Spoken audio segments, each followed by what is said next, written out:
A former chief prosecutor at Guantanamo Bay says he was fired from his job at the Congressional Research Service for criticizing new policies concerning the prison. RT's Dina Guzovsky is in our Washington, D.C. studio.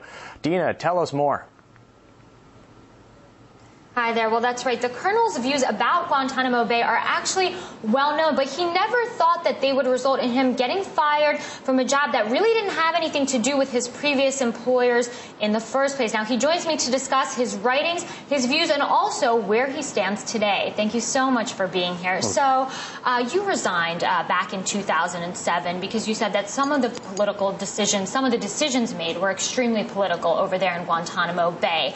And then you find yourself being fired from this other job that had nothing really to do with that after you wrote a few op-eds. Take me through that. Why do you think you were dismissed from the Congressional Research Service?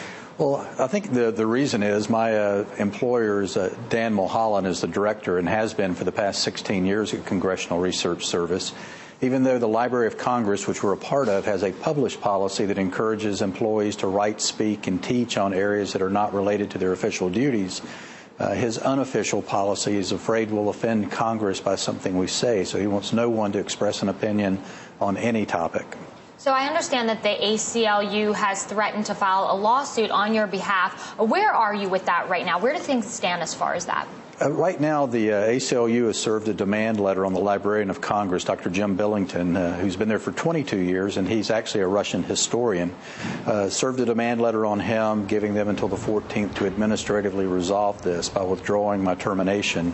And if not, then we'll be forced to file suit. Right now, my last day of employment is December 21st. Do you expect to be reinstated? Do you think that they'll change their opinion? I doubt they will. They've had a history of digging in their heels on personnel matters, and it usually takes the court to order them to do the right thing. Now, in your op-ed, you wrote, Justice in Guantanamo Bay, that it's a mistake to try some detainees in military commissions while trying others in federal courts. Why is that?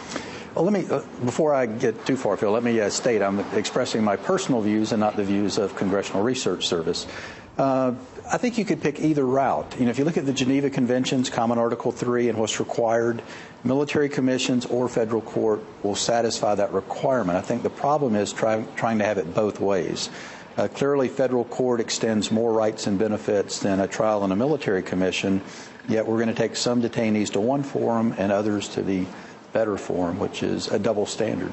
So how do you respond to those critics who say, look, you know, if we try them in military commissions, they're never going to return to terrorism, and anywhere where these detainees are, they pose a threat to the place and the people around them. How do you respond to those people? Well, we've had trials in this country, sensational trials back to the 1700s with the Boston Massacre, up through the Nazi saboteurs in World War II, the shoe bomber, Moussaoui, the Oklahoma City bombing.